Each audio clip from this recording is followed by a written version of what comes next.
रोज रोज तेच ते पोळी भाजी चपाती खाऊन कंटाळा आला असेल तर ही रेसिपी नक्की ट्राय करून बघा. विदर्भ स्पेशल भरडा भात. त्याच्यासाठी करायचं असं आहे की आधी आपल्याला इथे भात शिजवून घ्यायचा आहे. त्याच्यासाठी मी इथे तेलामध्ये मोहरी हिंग आणि हळद घालून भात शिजायला ठेवून दिला आहे.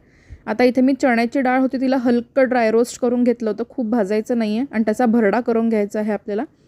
इथे भरड्याला फोडणी घालायसाठी मी तेलामध्ये जिरं मोहरी ओवा हिंग गोडलिंब मिरच्या थोडासा आल्याचा किस आणि एकदम थोडीशी चिमूटभर मेथी पावडर घालून हा भरडा शिजवून घ्यायचा आहे आपल्याला. 2 चमचे दही घालायचं आहे आणि 1.5 कप पाणी घालून ह्याला वाफेवर मंद आचेवर आपल्याला शिजवून घ्यायचं आहे. गॅस फुल करायचा नाही आहे आणि वरती वाफेवर पाणी ठेवून ह्याला 10 मिनटात चांगलं शिजवून घ्यायचं आहे. आधीमध्ये एकदा परतवून घ्यायचं आहे. कोथिंबीर घालून 5 मिनटं रेस्ट द्यायचं आहे आणि अशा पद्धतीने आपला हा भरडा बनवून तयार झालेला आहे.